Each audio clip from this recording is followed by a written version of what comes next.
ఆదర్శాలంటే ఉపాధ్యాయుల ఆదర్శాల గురించి లెక్చర్లు ఇచ్చే ఉపాధ్యాయులు చాలా మంది ఉన్నారు, చెప్పేవాళ్ళు బోడు మంది ఉన్నారు. కానీ ఆదర్శాన్ని ఆచరించి చూపేటువంటి ఉపాధ్యాయులు చాలా తక్కువ మంది కనిపిస్తారు. ఆ ఉపాధ్యాయులు చూసే ఆ పిల్లలు మారిపోయేటువంటి అవకాశం ఉంది. కాబట్టి అంతటి గొప్ప స్వభావము, గొప్ప గుణగణాలు ఉన్నటువంటి అధ్యాపకులు, ప్రధాన ఆచార్యులు అయినటువంటి గంగారెడ్డి గారు ఉండడము మీ అందరి యొక్క సౌభాగ్యము, మీ అందరి యొక్క అదృష్టం అని చెప్పి మనం చెప్పవచ్చు. కాబట్టి చదువు, సంస్కారం రెండింటి యొక్క కలయికని మానవ జీవితం అని చెప్పారు. రావణుడు రాముని కన్నా ఎక్కువ చదువుకున్నారు, తెలుసా మీకు?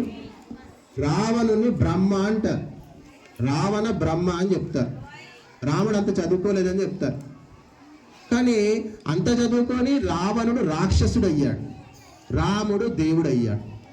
ఎందుకు అంటే రావణులో కుసంస్కారాలు ఉన్నాయి, నీచమైన సంస్కారాలు ఉన్నాయి. రామునిలో దైవీ సంస్కారాలు ఉన్నాయి.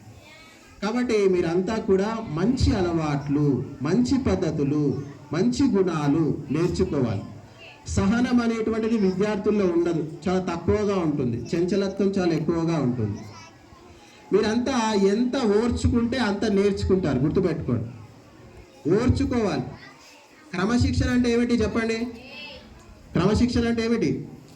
మీకు ఇక్కడ 3 గంటలు కూర్చోవడం ఇష్టం లేదు, కానీ కూర్చోవడమే క్రమశిక్షణ. అంటే ఇష్టం లేని దాన్ని భరించడమే క్రమశిక్షణ, గుర్తుపెట్టుకోండి. నీ ఇష్టం వచ్చినట్టు ఆడితే క్రమశిక్షణ అన్నారు. నేను ఆడుకుంటా, గంట సేపు పాడుకుంటా చేస్తా అంటే దాన్ని క్రమశిక్షణ అనరండి.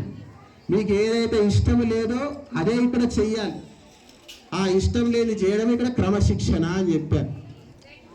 రోజుకి జ్వరం వస్తుంది, నేను వెళ్ళి కూల్ డ్రింక్ తాగుతాను అంటే నడుస్తుందా? ఇంకా జ్వరము జలము ఎక్కువైపోతుంది. కాబట్టి భరించాలి. ఇష్టం లేని భరించడం నేర్చుకోండి. స్కూల్లోకి వచ్చి గంటలు గంటలు కూర్చోవడం నేర్చుకోండి, గంటలు గంటలు రాయడం నేర్చుకోండి, గంటలు గంటలు చదవడం నేర్చుకోండి, గంటలు గంటలు వినడం నేర్చుకోండి. అప్పుడు మీరు బాగుపడతారు. మీ జీవితంలో చదువుకోవడము, రాయడము ఎప్పుడు బోరింగ్ అనిపించకూడదు. రాయండి, పిల్లలు రాయాలంటే రాస్తాం మేడం, చెప్పండి ఎన్ని పేజీలు రాయాలి, రాసేస్తాం, టకటక రాసేయాలి. చదవండి చెప్పండి మేడం, ఏమో చదవమంటారు, చదువుతాను, ఇవ్వండి పుస్తకాలు ఇవ్వండి, చదువుతానే ఉండాలి, రాస్తానే ఉండాలి. ఒక పాట పాడరా, చెప్పండి మేడం, ఏం పాట పాడమంటారు? నాకు పదవచ్చు, పాడుతూనే ఉండాలి.